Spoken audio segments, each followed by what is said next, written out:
2:37 in the morning. The phone rang. A strange voice, cold as metal, echoed in the night. "Sir, your wife was found alone at Venus Marsh Station, bruised, shaking, and asking for you." I looked at the clock. At 68, I had thought nothing could make my hands tremble any more. But that night, when I heard the name Eleanor Von Pierce, I understood some calls do not wake you from sleep. They wake your conscience and your sense of justice. Because my wife, the woman who once taught children how to shape clay, had been abandoned in a marsh by her own daughter and son-in-law just to steal her signature on a power of attorney. But they forgot one thing. I am Nathaniel Pierce, architect of bridges, and a man who knows how to redraw the blueprint for justice. This story has no blood and no knife, only evidence, reports, and those who think they are smarter than the law. If you have ever been betrayed by family, treated as old or useless, or had something taken from you simply because you trusted too much, stay. Because sometimes justice does not need a gavel. It only needs someone calm enough to preserve the truth. Leave the number 1 in the comments if you still believe in justice, or tell me which city you are listening from. Do not forget to follow and turn on the notification bell, because I will tell you true stories, where dignity is not measured by money, but by how a person stands up after betrayal. I am grateful that you are here. The phone vibrated like a thin blade cutting through the night's curtain. I sat up.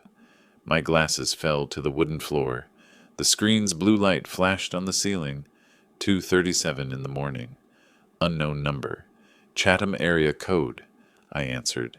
The voice of a young man came through, trembling either from cold or worry. "Sir, your wife is at Venus Marsh Station. She's cold and exhausted. She said her name is Eleanor Von Pierce." I held my breath. My mind ran through possible scenarios. A wrong number, a prank, an accident call. But the way he pronounced Vaughn precisely, like a local saying a familiar name, told me it could not be a mistake. "I'm Nathaniel Pierce," I replied, keeping my tone steady as when reading a blueprint. "Yes, she's my wife. Please give me the coordinates." I hung up, looked at the wall clock. Almost 3. One thought struck me. At this hour, Eleanor should have been at her sister's home in the historic district, where she said she would spend the night before leaving for Tybee in the morning. We had talked before bed. Her voice was calm and steady. And yet only a few hours later, she was found 18 to 20 miles away, alone in a marsh dark as ink. There was no reasonable explanation unless someone had taken her there. When I hung up, I pulled back the curtain. Savannah slept under a thin mist, the quiet porch lights of old houses glowing faintly. The air smelled faintly of salt from the river. I threw on my canvas jacket, tucked my wallet, papers, and keys into my inner pocket. On the drafting table, the unfinished sketch of the Trevon Bridge restoration project lay open, the ruler still slightly askew.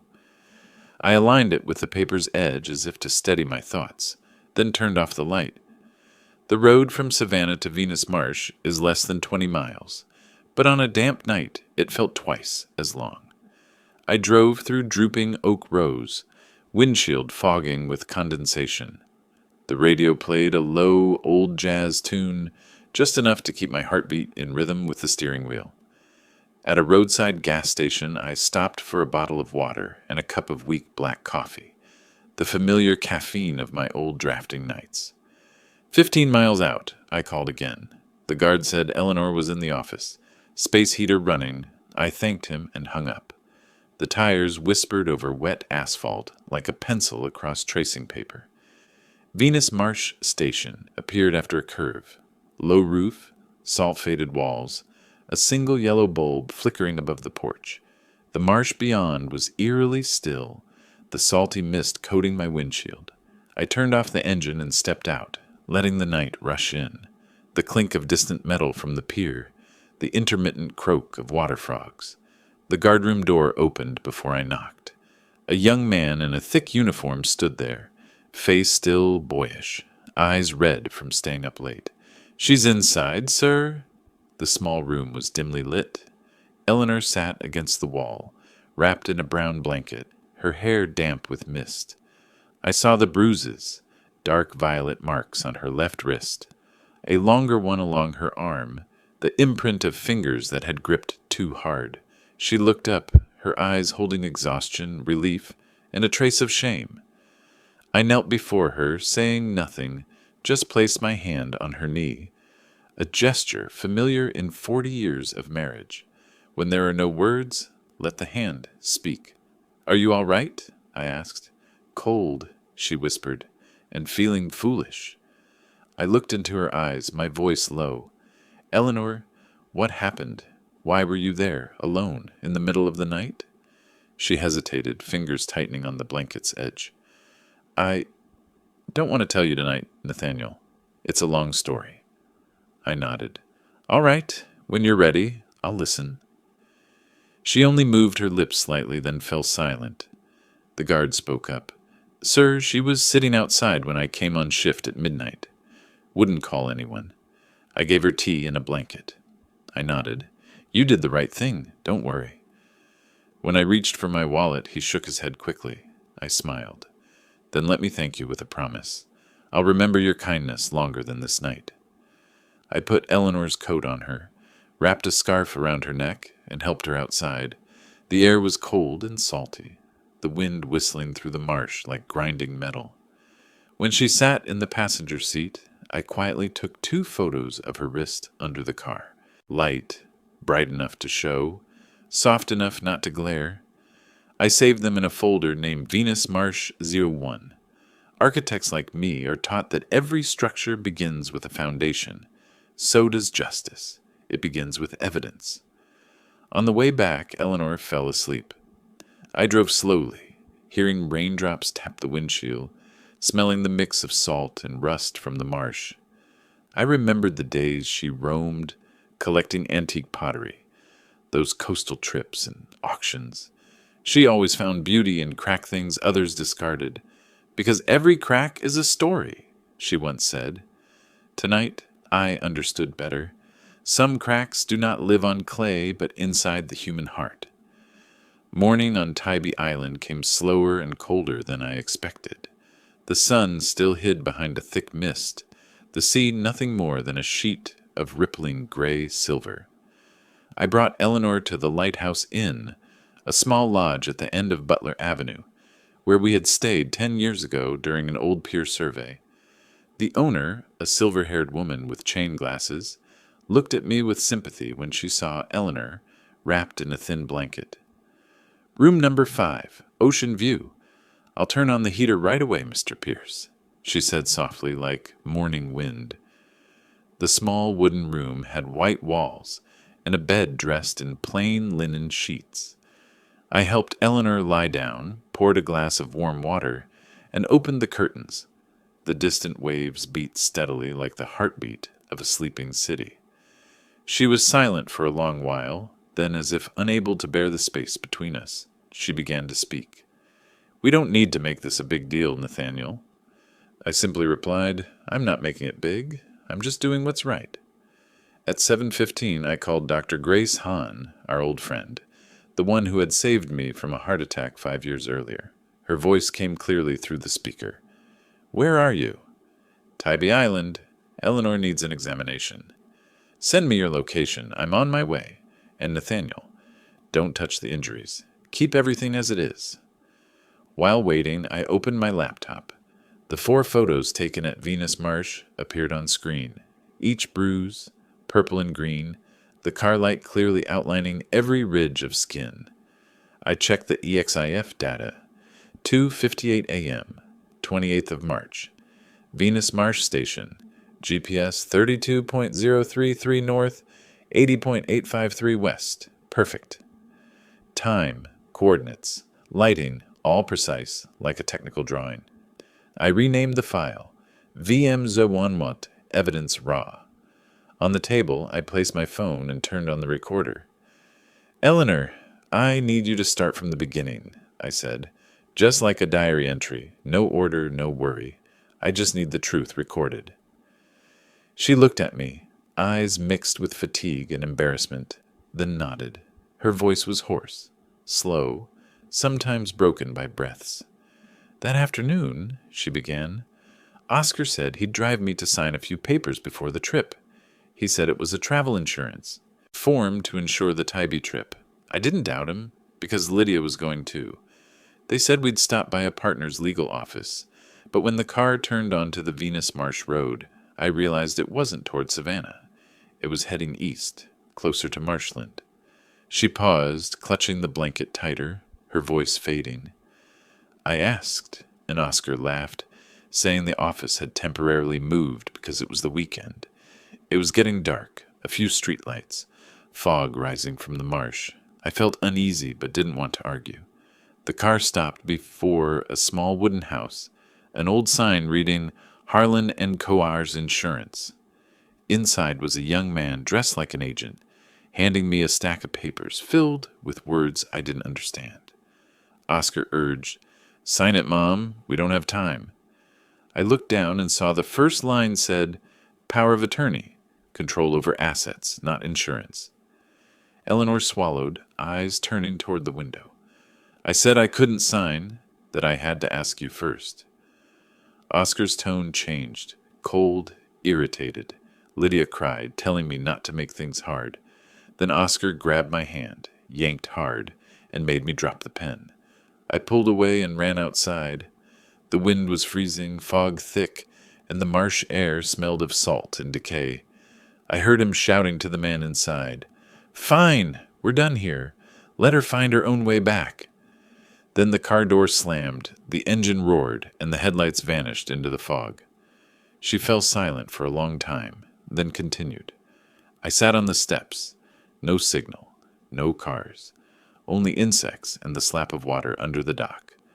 I thought maybe you'd call, so I kept the phone in my hand, but the battery died slowly. I don't remember how long I stayed, just the cold. Then the gas station guard from across the marsh found me, asked if I was all right. I just said, "My husband's name is Nathaniel Pierce. Please call him." She drew a long breath. That feeling, Nathaniel. It was like being drained of blood. Not from fear, but from realizing I'd been deceived. Not by a stranger, but by my own son-in-law. The way he looked at me before leaving. No anger, no shame. Just emptiness. I've never seen eyes like that. I didn't interrupt. Only the sound of waves and the clock filled the space between her words. Eleanor bowed her head, her voice fading like wind. If that guard hadn't found me, I might have passed out there. But what hurts the most isn't being left behind. It's feeling like I lost my daughter that very moment. The room fell silent. I looked at her and saw in her tear-clouded eyes a kind of pain that didn't burst. It seeped into every breath. I turned off the recorder and saved the file. And at that instant, I knew. This was no longer a family matter. This was a crime. When Grace arrived, she examined carefully, photographing each injury, noting size and color. "Not a fall," she murmured. "Strong gripping force. Symmetrical. Someone held or restrained her. These marks are about 12 hours old." She looked at me with knowing eyes. "I'll draft a medical report. If you need me, I'll testify." I nodded. "I will, Grace. Thank you." After she left, I poured Eleanor a cup of hot ginger tea. She held it slowly, staring at the sea. Outside, the sunlight had pierced the mist, spilling gold across the water. I thought of the nights at my drafting table, measuring each millimeter of steel joints. A bridge collapses when someone ignores the smallest connection, and families collapse when we overlook the smallest signs, the ones shaped like a hand tightening on a throat. I turned to the table and opened a new file titled Case File. Pierce versus Unknown, Potential Elder Abuse Conspiracy. Beneath it, I typed the first line. Step 1. Preserve all evidence before disclosure. By noon, Eleanor was asleep. I replayed the morning recording. Her breath, her trembling voice, the rhythm of waves outside the window. Every pause held value, not just as sound, but as proof. I exported the file, password protected it, and backed it up to a secondary drive labeled Statement Cesar 1, 28 Mar. That afternoon, I went out onto the balcony with my sketchbook. On the first page, I drew a timeline, 1830, dinner, 1920, Oscar presents papers, 2005, promise, sign at Tybee, 2300, car leaves Savannah, 237, call from Venus Marsh. I connected each point in red ink. An architect must always see the whole structure, and I could see it now. This wasn't chance. It was design, born of greed. As dusk fell, I walked along the sand, wind heavy with salt soaking my jacket. I thought of years building bridges across rivers. Every bridge has a load limit. So does trust, and my family had just exceeded it. When I returned, Eleanor still slept. I turned off the lamp, letting only the distant lighthouse beam sweep across her face. That light reminded me of what I'd said the night before. Justice is a lighthouse. Now I understand the rest of it. Lighthouses don't move. People do. I opened my laptop and saved the draft plan. Phase 1, collect, verify, lock. Phase 2, track financial trail. Then I closed it and looked at the sea once more. The waves still beat steadily, like the pulse of something greater than man. And I knew, from this moment on, I was no longer just an architect. I was a man of evidence, and justice, though slow, would have its own blueprint. It had been more than 36 hours since the early morning call from Venus Marsh. Fog covered the Tybee shoreline, thin as damp linen. Eleanor was still asleep. I sat at the table and opened my laptop. The memories of that night still drifted in my mind, the lighthouse beams sweeping through the window, the waves beating like the heartbeat of a warning. I entered the password for our family bank account, the joint account. Eleanor used for insurance and her collecting purchases. The recent transactions section displayed a long list. Among familiar entries, groceries, bookstores, museums, one line repeated, wire transfer $1,950, Oscar Harland LLC. Not once, but 6 times in the past 2 months. Each noted Viridian Estates project. My chest tightened. Viridian Estates, the luxury housing project in West Savannah Oscar had once bragged about as his startup with friends. I opened each entry, checking details. 5th, 18th, 27th of February, then 6th, 14th, and 22nd of March. All early morning, before 8.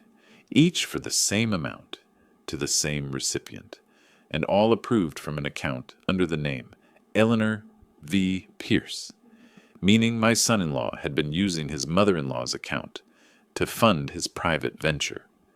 In total, those 6 transfers were just the surface.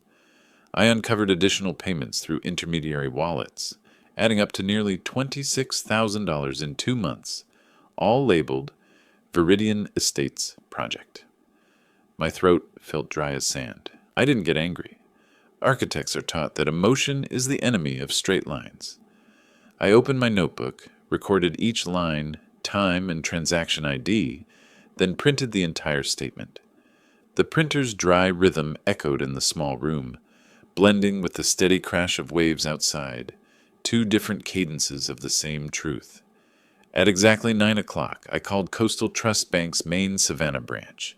The receptionist recognized my voice and transferred me to the corporate account department. I spoke slowly and clearly. This is Nathaniel Pierce, co-owner of account number 4457-0823. I need to report suspicious transactions. The recipient is Oscar Harland LLC. The woman's voice hesitated. Sir, that company is listed as Mrs. Eleanor's former partner, according to a power of attorney, updated in January. Power of attorney? I repeated. Send me a scanned copy immediately. She paused. I'm sorry, sir. We can only provide that through an official request, or a SARS filing. Then file the SARS. I heard rapid typing, then her response. Confirmed. A suspicious activity report will be submitted to our internal review department within 12 hours. I noted the confirmation code, recorded the call, and printed 3 copies, 1 for legal counsel, 1 for my records, and 1 for potential submission to authorities. Each sheet was signed in the lower right corner, sealed with red tape, and dated precisely. The file was labeled Evidence Pack, Viridian Estates, Oscar Harland, LLC. By noon, the sea wind had shifted, carrying a sharp salt tang and the smell of wet sand. Eleanor woke, small and fragile in her old wool robe. Seeing the stack of papers on the table, she asked softly, "Did you find something?"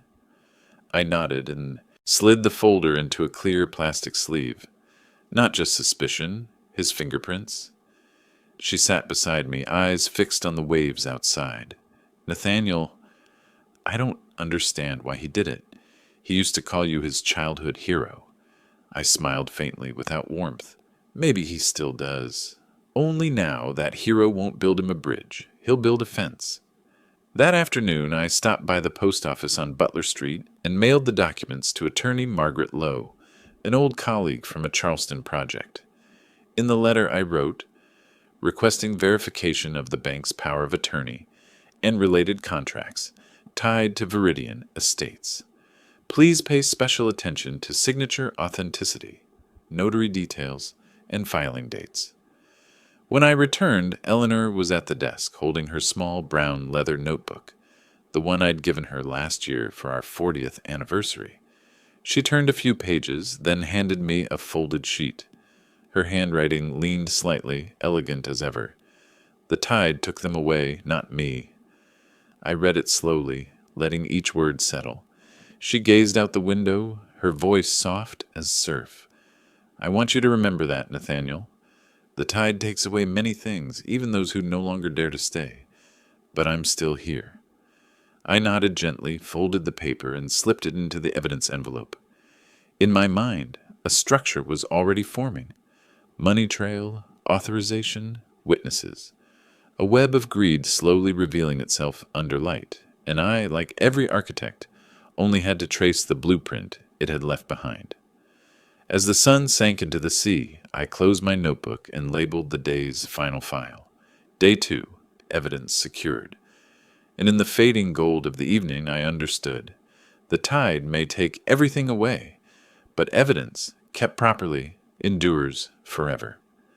Sunday afternoon in Savannah was bathed in the pale gold light of late March.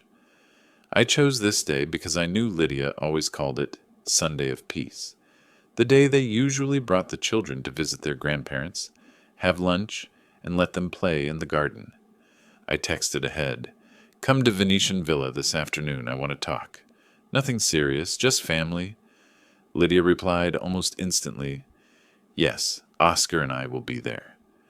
Venetian Villa, on the city's southern edge where red-tiled roofs met bamboo by the river, was the place where we had celebrated our 30th wedding anniversary. I set the table on the porch, brewed mint tea, and placed a plate of cookies that the grandchildren loved. When they arrived, Oscar's gray SUV stopped at the driveway. The two children ran out laughing. Eleanor stood at the porch, her smile faint but trying to be bright. Oscar put his arm around Lydia, still holding a bouquet of lilies. "You look better, Mother," he said with polite warmth. I answered, "Thanks to a few decent people, not to luck." He chuckled awkwardly, missing the meaning. Lunch went on so normally it felt staged. Lydia talked about renovating their apartment and the kids' school. Oscar spoke about the Viridian Estates real estate project. Things are moving forward, just need a bit more capital. I stayed quiet, letting his words flow past like a river over sand. When the children ran outside to play, I stood and opened the door to my study. Afternoon light fell across the oak desk, illuminating two prepared folders. One, Grace Hand's medical report, the other, the bank statement and SARS confirmation. I placed them on the table, paper side up, facing Oscar. "Let's talk as adults," I began. "No accusations, just truth." Oscar glanced at the documents and smirked. "You believe paperwork over your own daughter?" "I believe in what's signed and dated," I replied. "And my daughter is being dragged into what you call a project, but is actually financial fraud. 6 transfers, $1,950 each, from her mother's account. That's 11,700 total, just the main 6. Add the intermediary wallets, and it's nearly 26,000. You knew that, didn't you? Lydia turned pale, whispering, Oscar, you said it was temporary? Yes, I interrupted. Temporary. But temporary is enough for me to file a report. This is the verified medical record of injury, and this is the bank trace log. I'm not suing, not yet. But I want one thing. 48 hours to return the full amount to the original account, issue a public apology, and then cut all contact with Eleanor. No visits, no calls, no messages. The room went dead silent. Only the ticking clock and the distant laughter of children from the yard broke the air. Oscar's voice grew sharp. Are you threatening me? I met his eyes. No. Architects don't threaten. They warn about load limits, and you've exceeded this bridge's capacity. He slammed his palm on the table. You're destroying your own family. You think a few pieces of paper are proof? Not a few papers, I said calmly. A system of records, verification, and witnesses. You can listen to your mother-in-law's recorded statement about Harland and Co. if you'd like. Lydia began to cry, voice trembling. Dad, please don't. He just wanted to help us pay our debts. If you take this to court, everything will fall apart. I shook my head. My dear, everything fell apart the moment you left your mother in a freezing marsh. Oscar shot up, the chair scraping harshly on the floor. Fine, he spat, his face flushed. If it's war you want, you'll get it. I'll let the court decide who's truly incompetent here. He threw the bouquet onto the table and stormed out. Lydia ran after him, crying something I couldn't make out. Outside, the engine roared.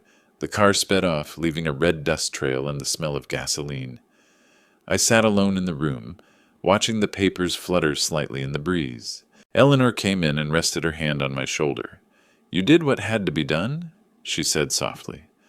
I replied, I just didn't expect them to move this fast. 3 days later, when the mailman knocked, he handed me a thick envelope stamped with the seal of the Chatham County Court. On the first page, the heading was cold and clinical. Petition for conservatorship, Nathaniel Pierce. They had made the first move, and I understood. The battle between justice and blood had truly begun. 3 weeks had passed since receiving the conservatorship petition. In that time, Venetian Villa had not known a single peaceful night. Attorney Margaret Lowe flew in from Charleston carrying a thick briefcase of documents and sat with me through long evenings, combing through every clause, every line of the filing. Inside, Oscar claimed I was financially irresponsible, showing signs of cognitive decline and being manipulated by another party, meaning Eleanor. The report was so cold I had to read it twice to believe my son-in-law had written it. Margaret set the file down and said firmly, Nathaniel, we won't just respond. We'll prove the opposite, that you're fully competent and that all your financial actions are legally grounded. I've secured 2 witnesses, Dr. Grace Hahn and forensic psychologist Xavier Holt. Grace will verify your health and memory. Holt will conduct a court-standard cognitive assessment under Georgia law. Eleanor stayed silent the whole time, her hand gripping mine under the table, a reminder that this fight was not just legal, but about dignity. The hearing was scheduled for the 3rd Friday at Chatham County Court, room 4C. That morning, light rain fell over Savannah. I wore my old gray suit and tied my tie slowly, every motion deliberate, like preparing for the most important presentation of my life. The courthouse hallway was crowded, the shuffle of shoes and rustling of papers mixing into a metallic hum. Oscar sat at the plaintiff's table beside Lydia, her face pale, eyes swollen from crying. Behind them was their attorney, a slick-haired young man who gave me a polite smile, the kind of smile that believes money and rhetoric can bend truth. Judge Miriam Wolfe entered, short, stern-faced but sharp-eyed, her silver-rimmed glasses giving her the air of someone who had just stepped off a law lecture podium. Court is now in session, she said clearly. Oscar's lawyer began with a long statement listing my supposed signs: unauthorized property sales, manipulation of a frail spouse, unsupervised withdrawals, concluding with, the family only seeks to protect him from dangerous decisions. Margaret rose but didn't argue yet. Instead, she gestured to Dr. Han. The cardiologist approached, white coat crisp, opening her file. I've treated Mr. Pierce for 5 years. His last checkup 2 weeks ago. Blood pressure 128/82. Heart rate stable. No cognitive decline. He recalls every medication, dosage, and appointment precisely. I am prepared to swear that he is entirely lucid. Next came Dr. Xavier Holt, a forensic psychologist from Emory University. I administered the Montreal Cognitive Assessment, he said. Mr. Pierce scored 29 out of 30, exceptional for his age group. He understands legal concepts, articulates his rights and responsibilities, and does not require guardianship. He requires respect. The courtroom atmosphere shifted. The whispering faded. Oscar fidgeted, avoiding my gaze. Finally, Margaret stepped forward, placing 3 red-sealed binders before the judge. Your Honor, these are exhibits: medical report, psychological evaluation, and certified financial records from Coastal Trust Bank. All transactions are lawful, and the petition's claims are baseless. We request dismissal and a protective order for the Pierces' assets. Judge Wolfe scanned the pages, then looked up, her eyes sharp but kind. Mr. Pierce, would you like to address the court? I rose, my hands slightly trembling, but my voice steady. Your Honor, I've spent 40 years building bridges in a family. A bridge can bear hundreds of tons, but trust cannot. I don't need anyone to manage my life. I need truth to be seen, like a bridge that doesn't need praise, only safe passage. The room fell silent. Judge Wolfe nodded slightly, removed her glasses, and spoke clearly. Being old is not being incapable. This court was not created to strip freedom from those with intellect and conscience. Then she signed the order, the pen's stroke audible in the stillness. Petition for conservatorship is denied. A restraining order within a 100-yard radius is issued against Mr. Oscar Harland. Ownership of Venetian Villa and associated accounts is affirmed as the sole, independent, and lawful property of Mr. Nathaniel Pierce. The gavel struck, a sound both liberating and heartbreaking. Lydia burst into tears, but Oscar pulled her up, face rigid, eyes fixed ahead. He said nothing as they left, their footsteps echoing down the corridor. I turned to Eleanor. She squeezed my hand tightly, her eyes glistening like cracked glass catching the light. I whispered, "We won the truth, not the war," she replied softly. "That's enough for today, Nathaniel." Outside, the rain had eased. The last drops fell on the courthouse steps, merging into small puddles that reflected the gray sky. In that moment, I knew the battle had only begun, but justice finally had its first blueprint. April rain in Savannah carried the scent of soil and wet leaves, lingering like the echo of the courtroom weeks before. The court had declared me competent, issued a restraining order, but I knew it wasn't over. Greed never ends with a verdict. It only retreats to wait for another chance. I needed to move one step ahead. Attorney Margaret Lowe suggested I hire a forensic accountant. "Nathaniel," she said over the phone, "if you want to win this war, you must understand your opponent's money trail.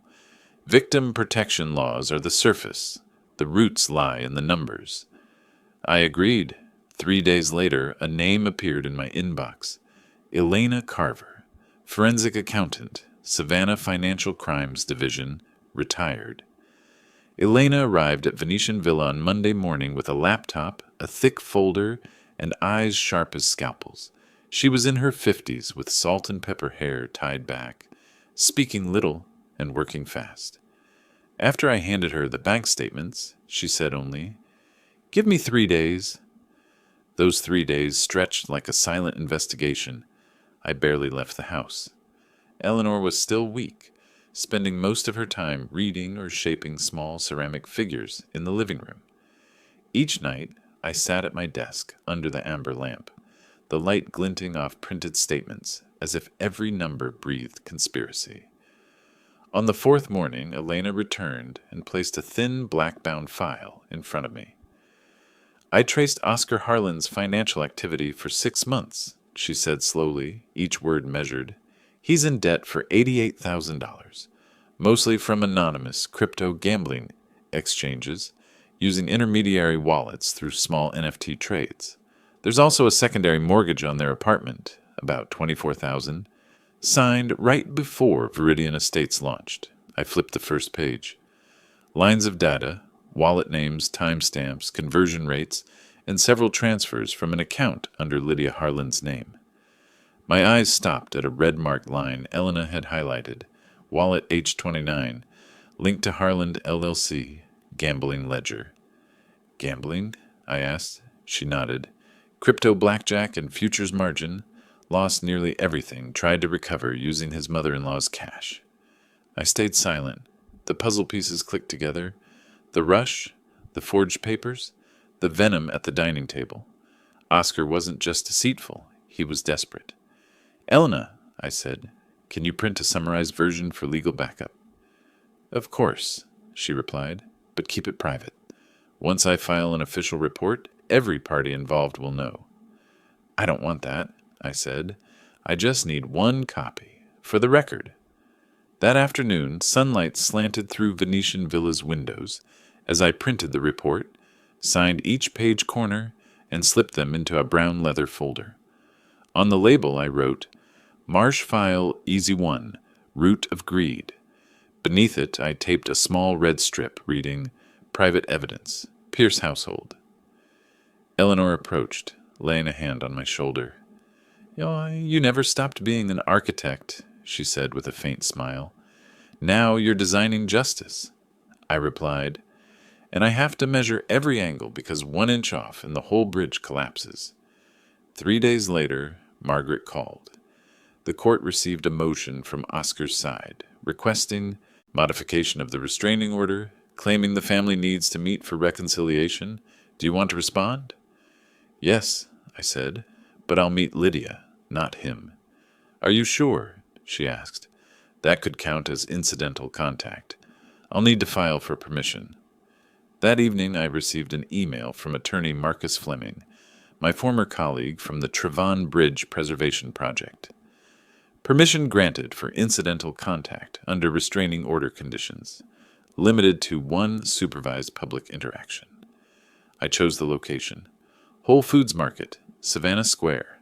Public, safe, softly lit. I arrived 15 minutes early, wearing a gray coat and carrying the brown folder, labeled Marsh File 01. I stood by the orange display where the golden light from above made each fruit shine like a warm marble in spring. Lydia entered, tired, shoulders trembling beneath a thin coat. She stopped about 75 yards away, exactly the court's limit.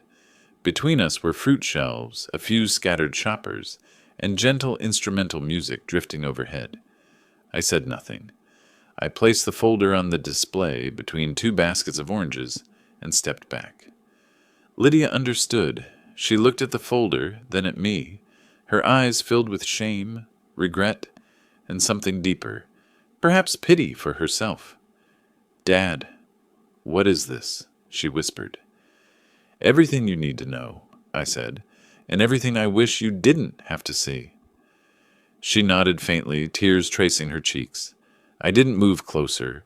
I just spoke across that distance, my voice calm. "When a bridge collapses, people don't stand there mourning. They rebuild from the foundation.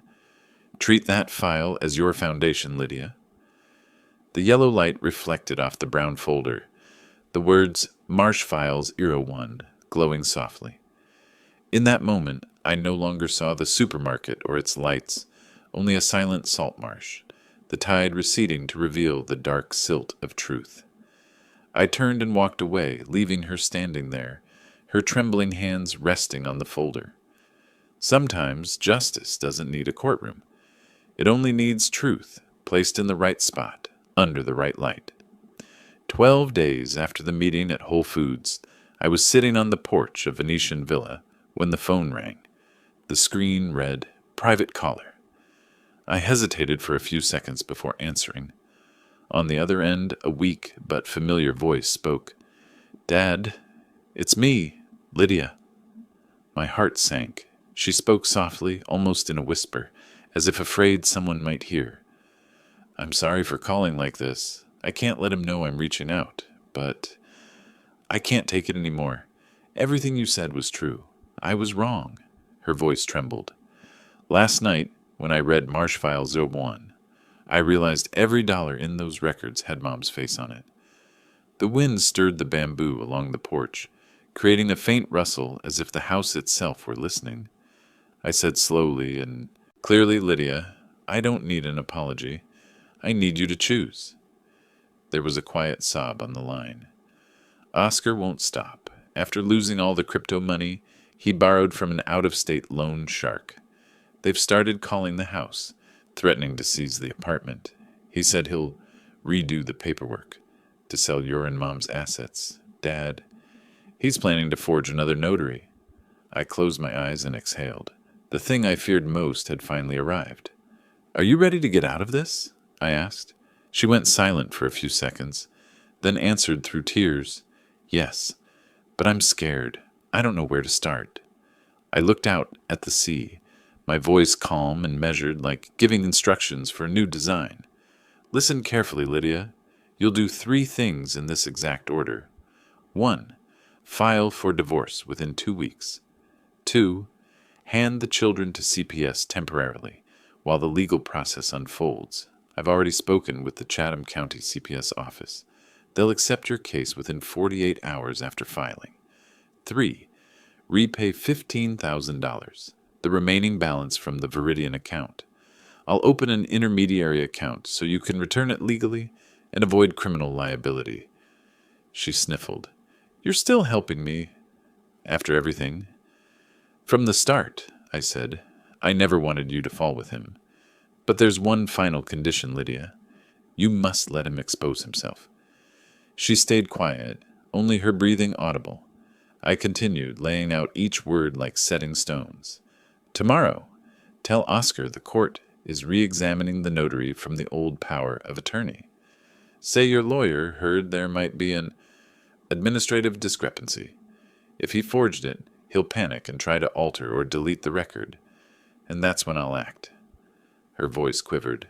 "Dad, how do you know he'll take the bait?"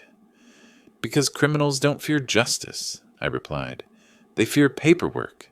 And when they're afraid, they bury themselves in the very documents they falsify." The call lasted nearly 20 minutes. Before hanging up, she whispered, "I don't deserve to be your daughter, but I'll try so the children can still be proud." After the line went dead, I sat in silence for a long time. On the table stood an old photo frame, the one showing Lydia at 8 years old beside me on the Ogeechee River Bridge project. The hard hat was too big for her head. She grinned widely, her small hands covered in cement dust, her eyes bright as sunlight. I touched the glass gently. The afternoon light slanted through the window, casting a warm beam across her smile. In that moment, I saw no lawsuits, no ledgers, no court orders, only a father wondering if he could rebuild his daughter's soul after everything.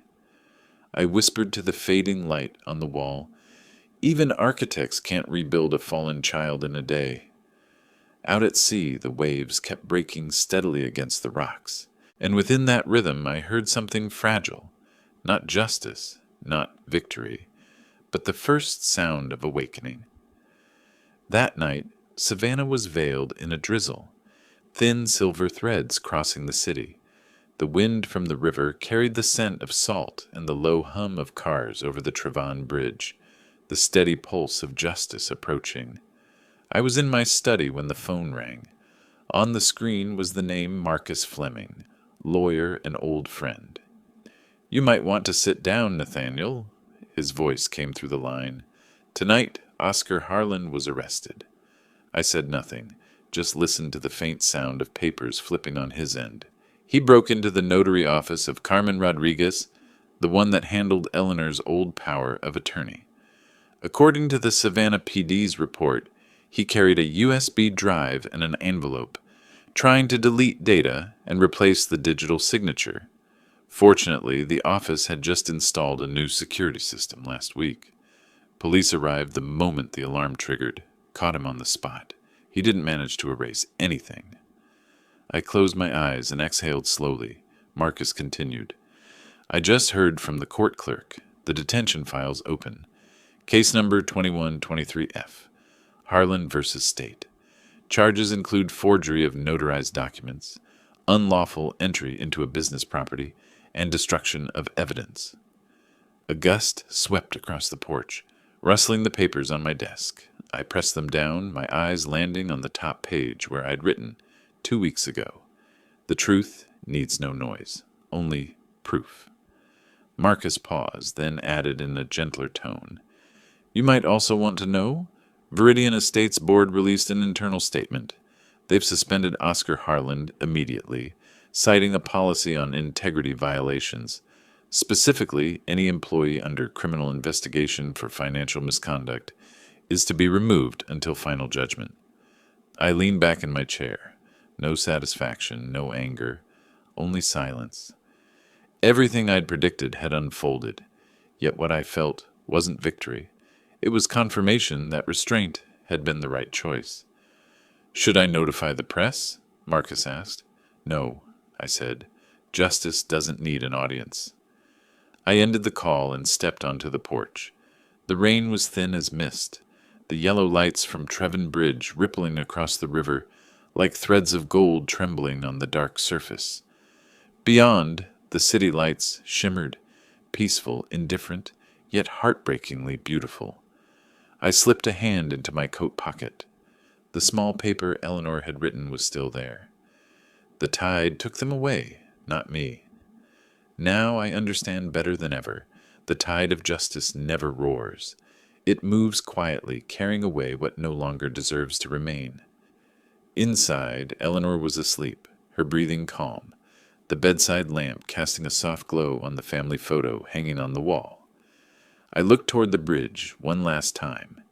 The rain touched my face, slightly, salty, perhaps the taste of the sea, or perhaps the taste of closure.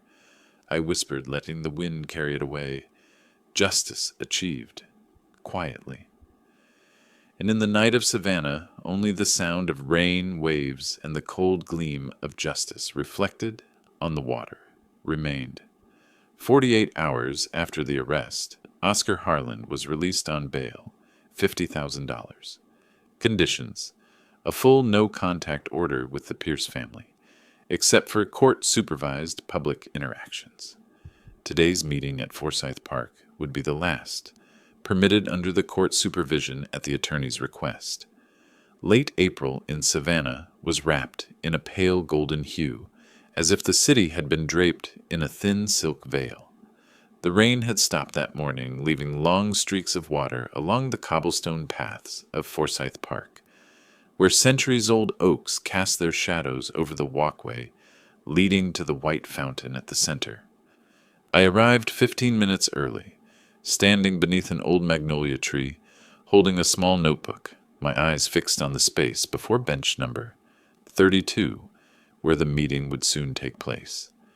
Lydia had already arrived, sitting with the 2 children. Caleb, 7 years old, was playing with fallen leaves, while little Iris sat on the bench clutching her stuffed bear. I saw Lydia glance at her watch again and again, her eyes restless, torn between hope and fear. Not long after, Oscar Harland appeared from the southern path, walking briskly, shoulders slightly hunched, his dark coat marked by old rain stains. He stopped a few feet away from Lydia. The confidence he once wore, the arrogance of a man who spoke of million-dollar projects at dinner tables, was gone. What remained on his face was exhaustion, and something heavier than guilt, awareness. Lydia held her son's hand and whispered, "Say hello to your father, Caleb." The boy hesitated. Oscar bent down, reaching to touch his son's hair, but Lydia gently pulled the boy back, her eyes fractured, half pity, half regret. I stood about 70 yards away between two oak trunks, watching in silence. I didn't want to interfere. I only wanted to witness, to see with my own eyes that this ending wasn't mine to make, but theirs. Oscar looked around until his gaze met mine. There was no hatred left in it, only ruin. He took a few steps closer and said in a hoarse voice, "You destroyed my family." I didn't move. I met his eyes and replied slowly, each word deliberate, "No, you built your family on lies." The space between us went utterly still. Dry oak leaves drifted down, spinning in the wind like a clock, counting backward. Behind them, the fountain's water flowed, cold and clear. Oscar said nothing more. He looked at Lydia for a long time, then turned to the children and murmured, "I'm sorry." Caleb nodded, not fully understanding, while Iris clutched her bear tighter, eyes glistening with tears. Lydia turned away, her hand trembling but steady on their shoulders. After a moment, Oscar stepped back and walked toward Whitaker Street. His figure shrank beneath the arching trees, fading into the soft blur of the late afternoon crowd. A gust rose through the park, scattering the last leaves of the season around the bench before letting them fall on the damp ground. A wind of endings. I walked slowly toward Lydia. She said nothing, but her eyes met mine, and that look spoke everything: fatigue, emptiness, yet a trace of relief. I placed a hand on her shoulder and said quietly, "You did the right thing. Every bridge needs a stopping point before it breaks." She nodded faintly, tears falling onto the back of her hand. In the distance, the fountain shimmered with the last light of day, dazzling white. I turned and left the park in silence. Behind me came the faint sound of children's voices, the steady rush of water, and the wind scattering leaves. Inside me, there was no anger left, no pity either, only the complete stillness of closure, like the soft click of a lock sealing the final door. The hearing took place in a small courtroom of the Chatham County Courthouse on a bright June morning, when the Savannah sun had already turned harsh. There were no crowds, no reporters, only a handful of relatives, attorneys, and a clerk flipping through files. Oscar Harlan stood before the stand, gaunt, his hands clasped tightly behind his back. The verdict was read aloud, Judge Miriam Wolfe's steady voice carrying its familiar calm. The defendant, Oscar Harlan, is sentenced to 6 months of probation, 200 hours of community service, and mandatory participation in a financial ethics rehabilitation program. The defendant is prohibited from leaving the state of Georgia during the execution of this sentence. Court is adjourned. No one applauded. No one sighed in relief. Only the soft knock of the gavel echoed in the quiet room, the final beat that closed the storm. I glanced toward Eleanor. She nodded slightly. There was no satisfaction in her eyes, only a quiet light, the kind that belongs to someone who has endured pain without letting it consume her. 3 weeks later, on a calm afternoon by the river, we sat in the office of Riverside Law Group, where the amber glow of wood walls mixed with the faint scent of mint tea. On the table lay a thick folder. Attorney Margaret Lowe looked at me over her thin-rimmed glasses. "Mr. and Mrs. Pierce, you're confirming your intent to re-establish the Pierce Family Trust, correct?" I nodded. "Yes. This time there won't be any cracks for greed to slip through." Margaret smiled, flipping to the final page, her finger resting on the bold title. Pierce Family Trust, amended 2025. Under the new terms, all remaining assets, including the Venetian villa property, investment accounts, and insurance funds, were consolidated into a joint trust, valued at $2,400,000, with one purpose only: to secure the educational future of our grandchildren, Caleb and Iris. Lydia's portion was something Eleanor and I had discussed at length. I remembered that evening clearly. Eleanor sitting at the table, holding a cup of tea, her voice soft. "She's lost so much, Nathaniel, but if we forgive her only with money, she'll never truly learn anything." I agreed, then wrote a single line into the draft, a separate $50,000 fund labeled for the chance to relearn love. It wasn't a reward. It wasn't a punishment. It was a chance to begin again, if she truly wished to. The signing took place in a room with large windows overlooking the Savannah River. Afternoon sunlight streamed through the glass, reflecting off a golden-repaired ceramic vase placed at the center of the table, a piece Eleanor had collected in Kyoto, once cracked at the rim, patiently mended with veins of gold. In that light, each fracture shimmered like lifelines reborn, a perfect symbol of what we had just rebuilt. Eleanor signed first, her handwriting steady. I followed, each stroke of ink carrying away another weight. Margaret stamped the final page, folded the file closed, and said softly, "It's done. From here on, this trust stands on its own. You can rest easy." Eleanor turned to me, squeezing my hand. "Nathaniel, remember when I said some cracks can't be fixed with gold, only with time? I think we've done it now." I tightened my hand around hers and smiled. Outside, the river glimmered, tiny ripples rolling like threads of endless time. Inside, light from the vase danced across the walls, drawing soft golden arcs like bridges, reconnecting what had once been broken. As we left Riverside Law Group, I glanced back at the brass nameplate on the door.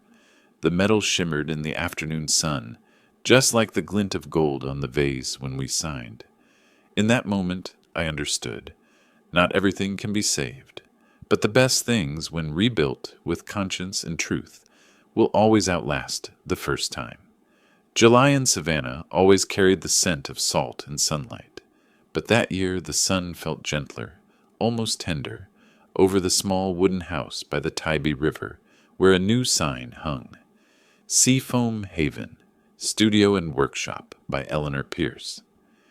Inside, the scent of clay mixed with jasmine tea blends with the distant murmur of waves and the laughter of children. Eleanor sat at the pottery wheel, sleeves rolled up, hair tied neatly at the back of her neck. In the morning light, the streaks of clay on her hands made her look less like a sculptor and more like a painter. 3 months since everything had ended, I had not seen her eyes this bright. Around the table, several children from the nearby community center were shaping small, uneven cups, awkward but earnest. She moved among them, adjusting each piece. "It's all right, sweetheart," she said softly. "Clay is like people. It softens when it's understood." That afternoon, Lydia appeared at the doorway. She stood there for a long time, looking through the glass, her hands clasped together, eyes hesitant, as if afraid to step into a place she no longer belonged. Eleanor looked up, saw her, and simply nodded. Lydia stepped inside, holding a small bouquet of wild daisies. "I heard you started at a class. I brought some flowers for the window," she murmured. There were no tears, no apologies, only the quiet acceptance of two rivers meeting again after a long bend. Eleanor gestured toward the right-hand table, where fragments of broken pottery from the first lessons were neatly gathered. "If you're free, help me wipe these. The kids will try to piece them together this evening." Lydia nodded, rolled up her sleeves, and began. After a while, Eleanor picked up a broken vase shard and handed it to her daughter. "Look," she said, "I once thought of throwing this away, but then I realized it might still be beautiful if mended the right way." She took a small bottle of gold lacquer, dropped a few glints of liquid onto the crack, and brushed it gently. The gold spread across the white glaze like sunlight after rain. "We mend it with gold, Lydia," Eleanor said, her voice warm and steady, "because pain deserves light, too. Otherwise, it's just another shadow." Lydia's fingers trembled as she touched the shard. Tears fell silently onto the cool surface, mixing with the wet gold. "I don't deserve this," she whispered. Eleanor shook her head. "No one deserves forgiveness, but everyone needs it to keep living." I stood at the doorway, quietly watching as the room seemed to grow warmer with each breath. Sunlight streamed through the windows, glinting off the golden seams of the repaired ceramics. The children laughed, Lydia bent to help them, and Eleanor smiled, the kind of smile I thought had vanished years ago. Later that afternoon, after the class ended, Eleanor placed the restored vase on the display shelf. Beneath it, she attached a small handwritten label. Forgiveness is a craft. You don't wait for it. You make it, piece by piece. I read those words and felt something ease within me, because I understood that for Eleanor, forgiveness was no longer an abstract virtue. It had become a craft, an act, a design of its own, where the cracks were filled with light, and where a family had found its shape again from the broken pieces of itself. Late summer in Savannah carried a cool breeze rising from the river, the water glimmering with streaks of gold beneath the setting sun. On the porch of the Venetian villa, a long wooden table was set simply. Grilled fish, warm bread, white wine, and a small birthday cake with 6 candles. The children, Caleb and Iris, were competing to blow them out, their laughter louder than the rhythm of the waves. Eleanor sat beside them, the porch light casting a soft glow on her serene face. I sat across from her, a glass of wine in hand, listening to the sounds like the closing notes of a long symphony in my life. After dinner, Eleanor stepped down to the sand, picked up a dry twig, and drew slow letters across the shore. Justice and grace. The 2 words blurred together as gentle waves touched the edge, the porch light reflecting on the water like a broken moon. I watched her, and a quiet feeling rose within me. Not victory, not relief, but the calm of a man who had just finished building the last bridge of his life. Eleanor looked up and asked softly, "Do you regret it, Nathaniel? Everything we've done?"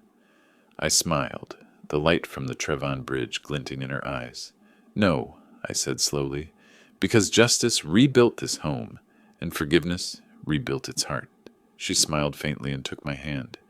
Maybe that's the final lesson people need to learn, that truth and compassion were never enemies, only waiting for someone brave enough to hold both. I nodded. The breeze carried the scent of salt and jasmine from the garden. The children had fallen asleep on their chairs. Lydia tucked a blanket around them, and the moon began to rise over the porch. I stood and turned off the light. In the gentle dark, only the gold-repaired vase on the table reflected the moon, soft, warm, and steadfast. That night, as I stood alone on the railing of the Trevon Bridge, the wind swept across the briny water, and I realized justice is not a flame that burns the guilty, but a lantern that lets us see ourselves again. It does not frighten others. It brings peace to the one who holds it. Eleanor once said, "Clay is only beautiful after being fired twice, once for form, once for strength." I think people are the same. Wounds, betrayals, and losses, those are the second firing that make us stronger and brighter. Now, as the porch light fades and the golden vase glows faintly under the moon, I know this journey is complete. There is no anger left, only gratitude, because in a world full of cracks, there are still hands willing to mend them with light. If you've stayed with me through all 12 parts, remember this. Justice rebuilds the house. Forgiveness rebuilds the heart. And if you believe that dignity never goes out of style, if you believe that silence, when rooted in truth, is also a form of justice, leave a small dot on the comments. So I'll know that somewhere out there are still people who believe in the light of kindness. And don't forget, follow, tap the bell, because in the stories to come, I'll tell you about those who seemed to fall, yet stood again, with nothing but their decency and their wisdom. Stay with me, because justice, though slow, always finds its way home.